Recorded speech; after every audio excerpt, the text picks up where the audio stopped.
अस्सलाम वालेकुम, नमस्कार, सत श्री अकाल एंड गुड इवनिंग। मैं हूँ आरज़ू काज़मी और आप देख रहे हैं पॉइंट ऑफ व्यू। हमें जी जॉइन किया है सुमित पीर जी ने। बहुत शुक्रिया सर कि आज आप आए। Thank you so much. Thank you ma'am, thanks for the invitation. और सर, सबसे पहले हम आपसे बात करना चाहेंगे इलेक्शंस, जो बीजेपी की गवर्नमेंट हार गई है कर्नाटका में, उसके बारे में थोड़ा बताइए। वैसे तो खैर आपके प्राइम मिनिस्टर नरेंद्र मोदी जी ने जो है फौरन ही कांग्रेस को मुबारकबाद भी दे दी, जो कि बहुत अच्छा लगा कि इतनी मिच्योर किस्म की पॉलिटिक्स है और इतने खुले दिल के साथ जो है उन्होंने मुबारकबाद दी, जो कि पाकिस्तान में भी बहुत लोगों ने अप्रिशिएट किया कि मोदी जी ने इस तरह बात की। ना हमारे यहाँ तो सर एक हंगामा शुरू हो जाता है, धांधली हो गई, ये हो गया, वो हो गया, कोई मानता ही नहीं है रिजल्ट को। तो लेकिन कहीं ना कहीं बहरहाल इसका क्रेडिट जो है वो बीजेपी की गवर्नमेंट को भी जाता है कि उन्होंने इस किस्म की, एक मिच्योर किस्म की या समझदार किस्म की जो है वो पॉलिटिक्स लेकर आए कंट्री में। सबसे पहले उस पर बात करते हैं और फिर हम बात करेंगे पाकिस्तान की, कि जो कुछ हो रहा है उसको आप किस तरह से देखते हैं। जो अटैक हुआ जीएचक्यू पे और कई तरह की चीजें जो यहाँ हंगामा मचा हुआ है वो आपको पता ही होगा। सबसे पहले जी सर इलेक्शंस पे। जी, आजू जी शो पे बुलाने के लिए धन्यवाद। इलेक्शंस की बात करें तो कर्नाटका का रिजल्ट थोड़ा अनएक्सपेक्टेड लाइंस नहीं रहा बीजेपी के लिए। थोड़ा ये रिजल्ट हिला है और कांग्रेस की अच्छी जीत हुई है, काफ़ी साइजेबल जीत हुई है। ऑलमोस्ट सीटें देखेंगे तो डबल हैं। तो इसमें हाँ, हमारे यहाँ ये खैर प्रथा तो है, इलेक्शन जो भी जीतता है रिजल्ट एक्सेप्ट करते हैं, वो करते हैं, ऐसी कोई दिक्कत नहीं होती यूजुअली। बट आज दो चीज़ें बोलना चाहूँगा, दो तीन चीज़ें जो इस पर नेशनल टीवी में काफ़ी डिबेट्स हुए थे, इधर उधर भी बातें हुई थी, मैं भी काफ़ी डिबेट्स में था। भाई ये हुआ क्या? देखिए, दो चीज़ें हुई। कर्नाटक में एक लिंगायत फैक्टर होता है, कम्युनिटी लिंगायत, उनका दे कंट्रोल अराउंड 120 सीट्स। तो जो लिंगायत वोट है that shifted towards Congress a bit, तो उसका एक इम्पैक्ट कांग्रेस को आया। दूसरा एक बहुत बड़ी चीज़ हुई, ये दो बड़ी चीज़ें हैं। दूसरी बड़ी चीज़ हुई जो आपको बताने जा रहा हूँ, जेडीएस एक और पार्टी थी तीसरी, जनता दल सेक्युलर, उसका उसकी 17 सीटें कम हुई है, उसका 5% वोट कटा है और वो 5% जाके कांग्रेस में जोड़ा है। मतलब यहाँ से उठा, यहाँ बैठ गया। बीजेपी का जो वोट शेयर है करीब 38.9% के आसपास है, वो उतना ही है। दैट हैज नॉट, ना बढ़ा है ना घटा है। कांग्रेस में जो 5% वोट जुड़ता है उससे जो सीट्स, देखिए एक होता हमारे वोट आएगा आपके पास 5% या 4%, vote to seat conversion ratio कितना बनता है, वोट से सीट का कन्वर्जन रेशियो कितना बनता है, वो जो बेस्ट पॉसिबल था वो कांग्रेस में के फेवर में आया। और तब एक उम्मीद लगा रही रहे, हम मैथमेटिक्स से कह रही है तो ये था कि भाई करीब बीजेपी 65, 66, 67 के आसपास रुकेगी, वहीं रुकी जो नंबर था। तो पहले तो ये हुआ। दूसरी बात, एक हमारा एरिया है यहाँ पे ओल्ड मैसूर, और एक एरिया है जिसे कहते हैं बॉम्बे मैंगलोर। यहाँ पे माइनॉरिटी कम्युनिटी का वोट ज़्यादा है जो जेडीएस को जाता था। ट्रेडिशनली क्या होता, माइनॉरिटी कम्युनिटी का वोट कुछ जेडीएस में जाता था, कुछ कांग्रेस में जाता था। अब की बार ये पूरा माइनॉरिटी कम्युनिटी का वोट कांग्रेस में गया है, राइट? जेडीएस को वोट नहीं मिला। जेडीएस पूरा कैनिबलाइज हो गया, जेडीएस की 17 सीटें गए। नहीं तो जो सिनारियो समझ आ रहा था, हो सकता हंग हाउस आए कि मेजोरिटी बीजेपी के पास भी नहीं, कांग्रेस के पास नहीं, फिर JDS will be the king maker, कि भाई जिसकी तरह वो बैठ जाए वहाँ वो होगा, वो ही जीतेगा। और सुनने में तो ये भी आया कि उन्होंने अपने विधायकों के रुकने, मतलब एमएलएस के रुकने का इंतजाम सिंगापुर वगैरह में किया था, कि हम अपने लोगों को लेके सिंगापुर जाएंगे, फिर सबसे नेगोशिएशन होगी, जो फिर जहाँ भी बात बनेगी हम उनको सपोर्ट करेंगे। ये वहाँ पहले भी कई बार हो चुका, ये पहली बार नहीं हो रहा था। पर जेडीएस को भी ये पता नहीं लगा कि उसका वोट बैंक स्लिप हो चुका है, मतलब वोट बेस स्लिप हो चुका है, और वो कांग्रेस में बोले। कांग्रेस ने भी बड़ा इसको टैक्टफुली खेला, और 5 या 7 दिन थे इलेक्शन में, तो उन्होंने बोला जी हम बजरंग दल को बयान कर देंगे। तो मैं भी एक डिबेट में था टीवी पे, मैंने कहा ये कांग्रेस क्या कह रही है, why are you shooting yourself in the foot, it will not work for you. But बाद में जो इलेक्शन का रिजल्ट आया तो ये समझ आया कि ये क्यों किया गया, टीपू जयंती मनानी है, काफी सारी चीजें वो कंट्रोवर्शियल आए थे। मैंने कहा ये कांग्रेस क्यों कर रहा, इट डजंट हेल्प कांग्रेस। तो पर समझ आया कि दो चीजें कांग्रेस ने इस इलेक्शन में सीखी है। कांग्रेस का, अगर आप आम आदमी पार्टी को स्टडी करें इंडिया में, आम आदमी पार्टी कहाँ से बनी, जहाँ मैंने एक बार टीवी पे भी कहा था, बड़ा वायरल हुआ था, मैंने कहा जहाँ कांग्रेस का महल गिरता है वहीं केजरीवाल जी की कोठी बनती है। तो मतलब they cannibalise on Congress vote. अब की बार Congress cannibalise on JDS vote, JDS अब इरेलेवेंट हो गया, मतलब खत्म हो गई पार्टी, इतनी खत्म हो गई है कि जो देवेगौड़ा जी उनका बेटे हैं कुमारस्वामी जी, उनका बेटा, मतलब Devegowda's grandson lost an MLA seat in his own constituency, in his own stronghold. खुद सोचिए, मतलब अपना जो स्ट्रॉन्ग होल्ड है वहां उनका पोता सीट हार गया। अब एक तो कांग्रेस ने दो चीजें सीखी, पहले तो दे कैपिटलाइज ऑन जेडीएस वोट, उसको मोबिलाइज किया, अपने यहाँ सक्सेसफुली मोबिलाइज किया और वो चीज हो गई। दूसरी बात ये हुई है, वो which is very important, is एक आम आदमी का स्टाइल होता है, इलेक्टोरल गिमिक कहिए, स्टाइल कहिए, they talk of something called as, वो जिसे कहते हैं ना rate card, sorry guarantee card, rate card कह रहा हूँ, गारंटी कार्ड। तो कांग्रेस भी एक गारंटी कार्ड लाई, ये फ्री देंगे, ये देंगे। पर मैं देख रहा था कर्नाटका का बजट, तो अगर ये सब देंगे तो कर्नाटका आपका बजट से 40% आ जाएगा। इस हजारों करोड़ कहाँ से आएगा ये कोई पता नहीं। इसको ये बांटेंगे, टिकट फ्री, महिला को ये, बेरोजगारी भत्ता, ये वो, तो ये पैसा कहाँ से आएगा कुछ नहीं पता। कर्नाटका भी is a healthy state, number 1 FII मतलब FDI डेस्टिनेशन है। बट अब ये क्या होगा, कहाँ होगा, मुझे नहीं पता। दिस इज वेरी ट्रबलसम, क्या होगा। तो ये दो चीजें कांग्रेस ने कॉपी कर ली। पर ये जो मैं बजटरी डेफिसिट देख रहा था, ये 40% होगा, तो मतलब where will it end up, where will they find the money, I have no idea.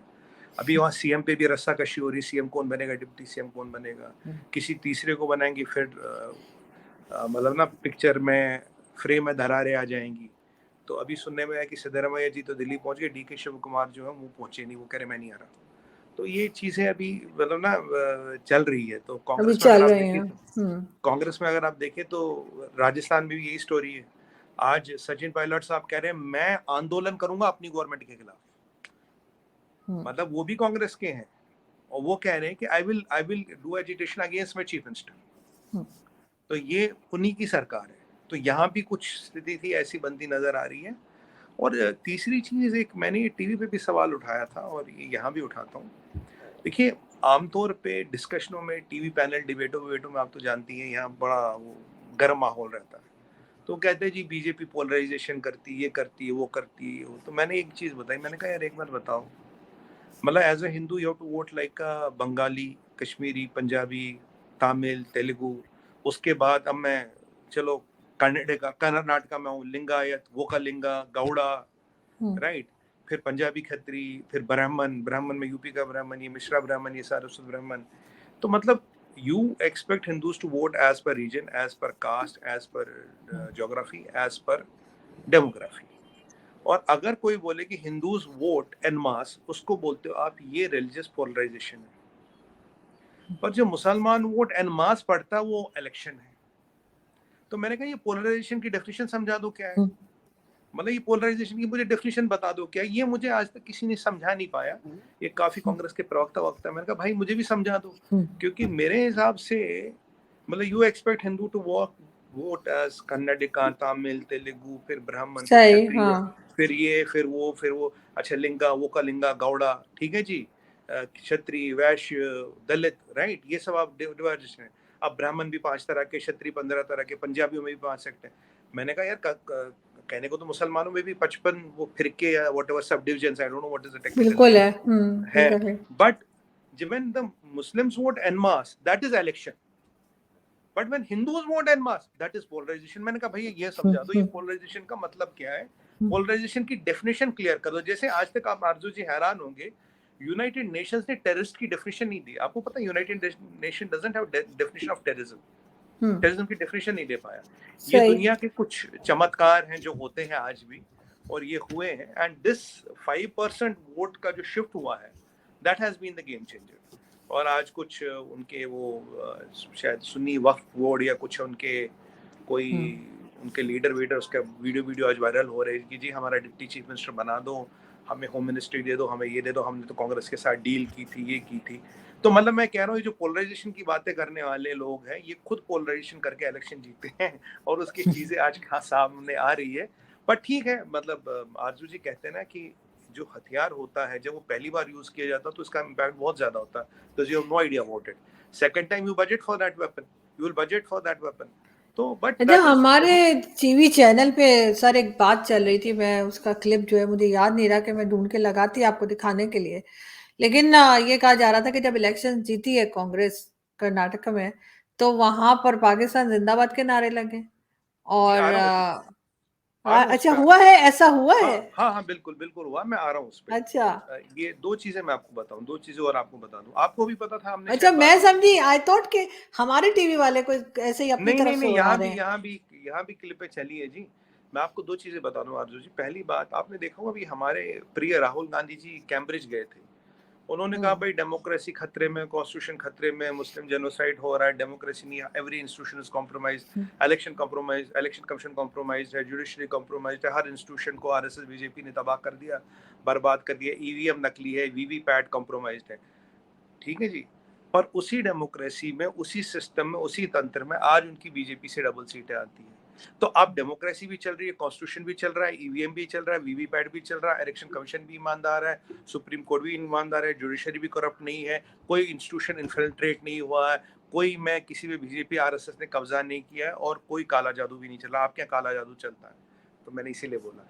तो ये जब श्रीमान राहुल गांधी जी हार जाते हैं, तो तब ये सब चीजें खराब हो जाती है। जब वो जीत जाते तो तब ये सारी चीजें सही चलती है। अब आपके सवाल पे आता हूँ। हाँ, ऐसा एक वीडियो यहाँ आया था, तो वो कुछ I think Muslim dominated area somewhere in Karnataka. तो वहाँ पाकिस्तान जिंदाबाद के नारे लगे हैं बिल्कुल, और पटाखे चलाए गए और ये चलाए गए। तो ये आपके यहाँ वीडियो चला गया, यहाँ भी हमने देखा इसको, ये हुआ है। इस पे राहुल गांधी जी और कांग्रेस चुप है। मैं कई बार सोचता हूँ यार, अगर कांग्रेस का जीतना तो how is related to Pakistan बिल्कुल, मैं भी जिंदाबाद, यही कह रही हूँ कि कि पाकिस्तान पाकिस्तान का क्या जिंदाबाद, लेना देना। बिल्कुल। कांग्रेस में क्या लेना देना। अब आपका कुछ हाँ। पता हो, आपका कुछ कनेक्शन हो, मुझे तो पता नहीं। वैसे कांग्रेस के एक लीडर आए थे आपके यहाँ, बोले मोदी को हटाने के लिए हमारी मदद कर दो। वो आपको याद होगा, एक बड़ा वीडियो वायरल हुआ था। तो कुछ कनेक्शन तो है कहीं, पर दिखता नहीं है। जो दिखता नहीं है वो बिकता नहीं है, पर इसका मतलब नहीं कि होता नहीं है। जो दिखता नहीं है वो बिकता नहीं, पर इसका मतलब नहीं होता नहीं है। तो बिल्कुल ये ऐसा है, लेकिन सर बहरहाल बड़ा मुझे अजीब लगा, मैंने जब न्यूज़ देखी मैंने कहा है पाकिस्तान का क्या लेना देना अगर वहां पे कोई पार्टी जीत गई है। लेकिन वो खैर एक ऐसा होता है सर, वो बड़े बड़े देशों में छोटी छोटी बातें होती नहीं, रहती एक गाना आपने सुना ना, वो शाहरुख खान का बड़ा फेमस गाना, हम में तुम में कुछ तो है, कुछ नहीं है क्या, और हैं। अगर कुछ हो जाए तो फिर ये यकीन है क्या। तो ये चीजें तो ये तो उन वर्करों को तो ये गाना गाना चाहिए था कि क्या है, कहाँ है। आप देखिए, राहुल गांधी जी ने एक एमओयू भी साइन किया चाइनीज कम्युनिस्ट पार्टी के साथ। जी जी। आज तक वो ये नहीं बताते उस एमओयू में है क्या। तो हम्म। ऐसी कई चीजें हैं जो पॉलिटिक्स में होती है, जो पॉलिटिक्स में प्रचलित है।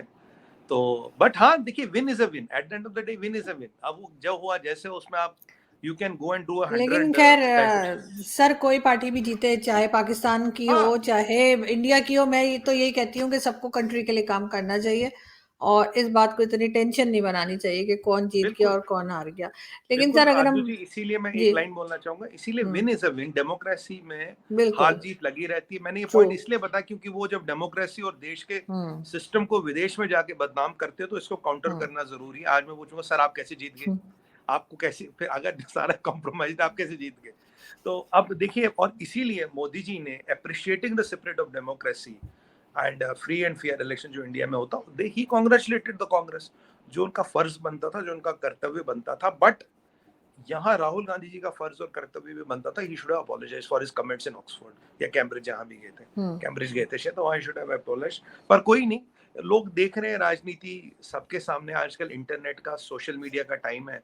आप चाह के भी चीजें नहीं छुपा सकते, बताए ना बताए, चीजें बाहर निकल जाती लेकिन मगर सर ये जरूर होता है कि सोशल मीडिया पे बैन लग जाता है कुछ टाइम के लिए, और वीपीएन से सोशल मीडिया चलाना पड़ता है, जो कि बड़ा मुश्किल काम है। लेकिन ये मैंने इसलिए कहा क्योंकि पाकिस्तान में जो है वो काफी टाइम से ये चल रहा था, और अभी आज जो है सोशल मीडिया थोड़ा थोड़ा करके ओपन किया, लेकिन बहरहाल यूट्यूब अभी भी बैन है। तो पाकिस्तान की इस वक्त जो सिचुएशन है, 2-4 दिन पहले जो हंगामा हुआ जीएचक्यू में और सारा कुछ, उसको आप किस तरह से देख रहे हैं? देखिए आरजू जी, जो हमारा आंकलन है, पहली बार तो इट इज पाकिस्तान से internal problem, it is none of our business. पहली बात तो ये है, मतलब at a hmm. Diplomatic level, at being a neighbour. And देखिए, वी आर कंसर्न कि what is happening in Pakistan, क्योंकि 2-4 बड़ी चीजें हुई है। पहली बार पाकिस्तान की आवाम सड़कों पे आई और मिलिट्री को चैलेंज किया है। अब कोर कमांडर कोयटा, पिशावर की बात करें, लाहौर की बात करें, वेंडलाइजेशन की बात, गवर्नर बिल्डिंग की बात करें, ये आपका अस्करी टावर की बात करें, ऑडी के शोरूम की बात करें, गुजरावाला कैंटोनमेंट की बात करें, केपीके में फौज डिप्लॉय करने की बात करें, 111 ब्रिगेड को निकालने की बात करें, 408 काउंटर इंटेलिजेंस यूनिट को यूज करने की बात करें, हजारों फौजियों को गिरफ्तार करने की बात करें, 3,500 पीटीआई के कारकुनों को गिरफ्तार करने की बात करें, फौजियों की बीवियों को गिरफ्तार करने की बात करें, जो पहली बार हुआ है, और कोर कमांडर साहब के घर से कोई मोर चुरा रहा, कोई बिरयानी चुरा रहा, कोई फिरनी चुरा रहा, कोई स्ट्रॉबेरी चुरा रहा है, कोई बटेर ले रहा है, जहाँ कह रहा है यार ये हमारा माल है।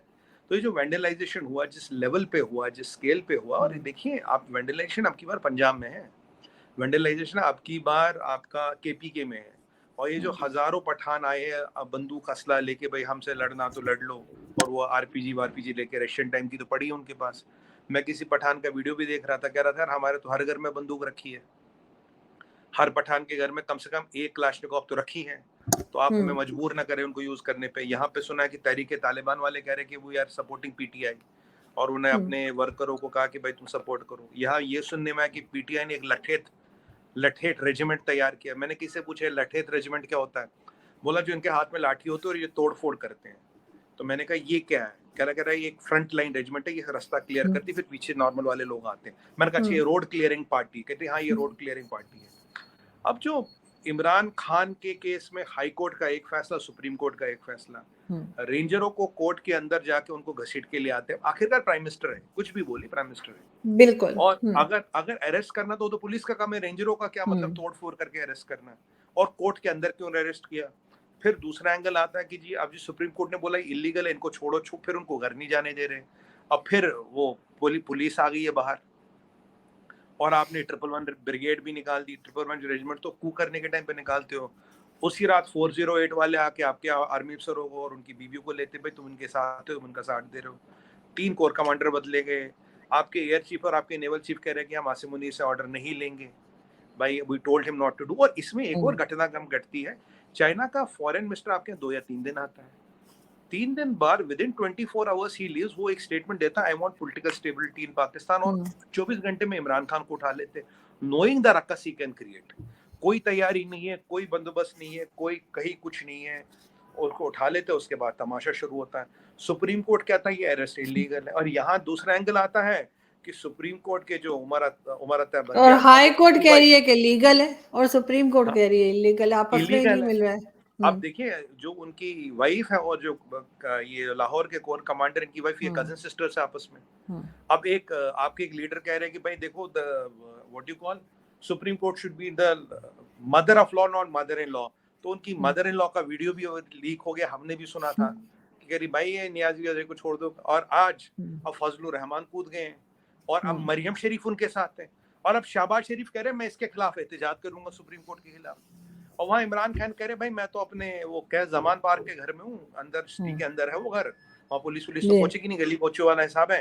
भाई आप तैयार रहे, हम तैयार रहे, आप घबराए ना, मार्शल लॉ लगे या आसिम लॉ लगे, आप डराए ना। तो यहाँ लोग के हाथ में बंदूकें हैं, लोग एहतजाज पे हैं। आपकी इन्फ्लेशन 48% आ गई है, मतलब it has cross the hyper inflation mark और इज ऑलमोस्ट देयर, क्योंकि आप जानते हैं हाइपर इन्फ्लेशन एक बार हो जाए वापस नहीं होती। अब तो ये ऑप्शनल नंबर है, मेरा नंबर नहीं है, लोग कहते हैं तुम नंबर देते रहते हो, अब तो ऑप्शन नंबर है। तो अब यहाँ पे कौन के किस खिलाफ। अब एक और फर्क है आरजू जी, मैंने काफी चैनलों पे कहा, अब मुझे लोगों ने पूछा मार्शल लॉ क्यों नहीं लगता, मैं कहा मार्शल लॉ तब तक नहीं लगा जब तक यूनाइटेड स्टेट्स ऑफ अमेरिका साथ नहीं देगा। तो कहता है अमेरिकन साथ क्यों नहीं दे रहे, मैं कहा पहले तो ये पता लगा ना आसिम मुनीर है कहाँ। अब आसिम मुनीर है तो नीचे शमशाद मिर्जा है, और शमशाद मिर्जा की एफिलिएशन कहाँ आपको भी पता है, मेरे को भी पता है। और यहाँ एक तीसरे खिलाड़ी है, ये क्या नाम है इनका, नदीम अंजुम, उनका स्टेटमेंट ही नहीं आया। बिलावल सीन से गायब, 2 दिन बाद कल बिलावल बिल्कुल टेररिस्ट बोल दिया, सीधा टेररिस्ट बोल दिया। अब आपके पाकिस्तान से 200 चार्टर्ड फ्लाइटें उड़ी हैं, इन चार्टर्ड फ्लाइटों में कौन जा रहा है और क्या लेके जा रहा है, इसका जवाब आपको मुझसे बेहतर पता होगा। और यहाँ यूक्रेन से एक जहाज भी आया था आपके मिलिट्री जहाज, उसमें क्या आया और वो क्या लेके गया, कौन गया उसमें, ये भी नहीं पता। और आजकल कोई माल बाहर तो नहीं निकाला जा रहा कि जितना माल वाले बाहर निकाल लो। 80% फ्लाइटें आपकी यूरोप में, मिडिल ईस्ट में लैंड करती, 20% यूरोप में लैंड करती है। एक तो यहाँ पे ये चल रहा है। तो ये मदर इन लॉ भी आ गई, ये भी आ गई। अब मैंने किसी से पूछा, मैंने कहा यार ये बुशरा बीबी कहाँ से आ गई, कह रहा बुशरा बीबी ने तो सारा सेटिंग बिठाई। मैंने कहा है क्या कर दिया, कह रहा काले कौवे, काले कबूतर, काले बकरे, काले तीतर, काले बतेर, काले मुंह। मैंने कहा मोर भी काला होता है, कहता कुत्ता बिल्ली सब काला जला डाला, जिंदा गोश्त काला जला डाला, जिनों विनों को वापस कर लिया, सेटिंग बिठा दी। मैंने कहा जिन क्या करेंगे, कह रहा जिन शहबाज शरीफ के दिमाग पे काम करेंगे, सुप्रीम कोर्ट के दिमाग पे काम करेंगे। तो मैंने कहा इसीलिए आज उनको पकड़ रहे हो? कह रहा हाँ इसीलिए तो उनको पकड़ रहे हैं आप। मैंने कहा अच्छा। तो अब इसलिए बुशरा बीबी की याद आई कि वो जिन रेजिमेंट एक्टिवेट कर दिया फिर से, काला जादू एक्टिवेट। कह रहा हाँ इसीलिए हम बुशरा बीबी ये जिन रेजिमेंट जो है ना, वो आपने एक कमाल वर्ड बोला है कि हाँ, जिन रेजिमेंट भी कोई होती है। मैंने कहा जिन रेजिमेंट एक्टिवेट कर दी। अच्छा अब यहाँ एक फर्क भी है, मतलब ऑन अ सीरियस नोट, मुझे किसी ने पूछे पाकिस्तान की आर्मी मार्शल लॉ, मैंने कहा अमेरिकनों ने इजाजत नहीं दी। अमेरिकनों ने इजाजत क्यों नहीं दी भाई? मैं कहा इमरान खान ने अपने टेन्योर में पूरा अमेरिकन एजेंडा चला। He has not done anything which serves American interest. Imran Khan को चीनी पसंद नहीं करते थे। चाइना फाइनेंस मिनिस्टर आया, या तो पैसे दिए या डील दी, बोला यार इसका नियाजी का हिसाब किताब पूरा कर दो। 24 घंटे में इसके पीछे पड़ गए। अच्छा अब कोई तो इसके पीछे, कुछ तो इसकी ताकत है कि जिसपे हाथ नहीं डाल रहे। तो कह रहे हैं ये पाकिस्तान की आर्मी यार ये लोगों को कंट्रोल क्यों नहीं कर पा रही? मैंने कहा फर्क है ना। कह रहे क्या फर्क है? मैं कहा भाई अब यहाँ आपकी आर्मी है सुन्नी पंजाबी मुसलमान 95%, ठीक है। सही। अब जो लाहौर में प्रोटेस्ट कर रहा है, पंजाब में कर रहा, वो भी तो सुन्नी पंजाबी मुसलमान है। अब बाप बेटे को मारेगा, बेटा बाप को मारेगा, चाचा भतीजे को मारेगा, मतलब किसको मारोगे? मरने ये वाला तो पॉसिबल नहीं तो है, एक है। बिल्कुल। हाँ, मैंने कहा ये बंगाल तो है नहीं, वहां तो बंगाली थे जिनको मारना था, बंगालियों को तो निपटा दिया, रेप भी कर दिया, मार भी दिया, काम खत्म कर दिया, वो तो बंगाली थे। और जब 71 में बंगाल अलग हुआ था तो आपके कोई जनरल थे पिंडी में बैठे थे, उन्हें बोला जी बंगाल अलग हो गया। बोलते अच्छा आप पुक्के नंगे बंगाली गए, पुक्के नंगे। मेरी पंजाबी बिल्कुल वैसी है, ऐसा था, चल नहीं बिल्कुल आएगा। ऐसा था, हाँ। बिल्कुल ऐसा तो था। हाँ। अब यहाँ पे पठान कह रहा है यार तुम हमने बच्चों पे कह रहे हो हम गोली चलाए, हमें मजबूर ना करो। तो अब यहाँ मरने वाला और मारने वाला एक है। और आपकी जितनी रेडिकलाइज सोसाइटी और जितनी बंदूकें, आपके यहाँ तो करोड़ों में बंदूकें, केपीके में तो दर्जनों में है। घर में तो 1-2-3 बंदूकें तो है, हर घर में लगभग बंदूकें पाकिस्तान में। अब 20-25 करोड़ की आबादी मान लीजिए, 5 करोड़ घर मान लीजिए, 2.5-3-4-5 करोड़ बंदूकें हुई, तो 5 लाख की फौज 5 करोड़ बंदूकें कैसे कंट्रोल कर ले? वहां तो बंगाली थे, वो तो उनके पास खुद कुछ ही नहीं था, उनको तो मार पीट दिया और वो हो गया। पर फौज का ट्रैक रिकॉर्ड, अब कल नियाजी साहब कह रहे थे फौज को तुम्हें 71 याद है, लोग को चींटियां समझ रखा। हाँ, बिल्कुल कह रहे थे। हाँ, मैंने कहा नियाजी साहब वो तो आपके चाचा जानी थे जिन्होंने सरेंडर किया था, आपको तो ज्यादा पता होना चाहिए। बिल्कुल याद होना चाहिए चाचा जान ने क्या किया था। चाचा जान ने सरेंडर किया था। और आज आप कह रहे हैं कि मतलब यही तो फौज को आप ताने दे रहे हैं। तो और आज आप इंडिया को कह रहे हैं India is the tiger of Asia, ये भी आपने कहा। तो ये जो प्रकरण है यहाँ, तो ये आपका क्या कहा था वो, पाकिस्तान पॉलिटिकल पीएसएल शुरू हो गया। ये पॉलिटिकल पीएसएल शुरू हो गया, यहाँ सारे खिलाड़ी हैं, अमेरिका, चाइना, पीटीआई वाले, ये जरदारी, ये भुट्टो, ये अमेरिका और सऊदी अरब भी, बिल्कुल अमेरिका एंड सऊदी अरब। और दूसरी बात, ये जो सऊदी वोदी वालों के एसेट है आरजू जी, तो इन्हें अभी वक्त रहते अपने एसेट्स पे कब्जा नहीं करना चाहिए। जो एयरपोर्ट गिरवी रखे हैं, जो माल जिसके यहाँ गिरवी रखा, उसको अपने माल की पोजीशन नहीं लेना चाहिए, क्योंकि पोजीशन तो खराब है। और आईएमएफ की बात करूं, उसने तो आज बोल दिया आपको $8 बिलियन का व्यवस्था करो। अभी $8 बिलियन आएंगे कहाँ से? इस महीने के एंड में आपको $4.5 बिलियन की किस्त भरनी है। सही। तो मतलब ये जो स्थिति है, हम चाहते हैं कि जो भी होना हो, आपका इंटरनल मसला है, it should happen without blood bath. But जो परिस्थिति लग रही है, थिंग्स कैन गो एनीवेयर। मतलब अब देखिए, आर्मी अपना वर्चस्व तो छोड़ेगी नहीं, आर्मी अपना स्ट्रैंगल होल्ड तो छोड़ेगी नहीं। आर्मी के पास जितना पैसा और जितना पावर है, इतना तो दुनिया में किसी के पास नहीं है। तो अब वही hope and pray that peace prevails and whatever has to happen happens peacefully. देखिए आपके कुछ बड़ी घटना तो घटने वाली है, बट पीसफुली हो, ब्लड बात ना हो, ब्लड शेड नहीं सर, ऐसी बात ना करें, कोई बड़ी घटना ना हो। देखिए हाँ, आरजू जी, मैं हर चैनल पे ये कहा, मैं कहता हूँ जो भी हो ना पीसफुली हो, जो भी फैसला फैसला हो ना पीसफुली हो। It should not come to public disorder and blood bath. Exactly. और बिल्कुल ऐसा ही है, बिल्कुल ऐसा ही है। और पब्लिक जो है वो बेचारी ऑलरेडी बहुत परेशान है, मजीद परेशान ना हो और कुछ चीजें संभल जाए। बिल्कुल जी। बहुत शुक्रिया सर कि आपने आज ज्वाइन किया। Thank you so much. Thank you sir. Thank you. नमस्कार। नमस्कार।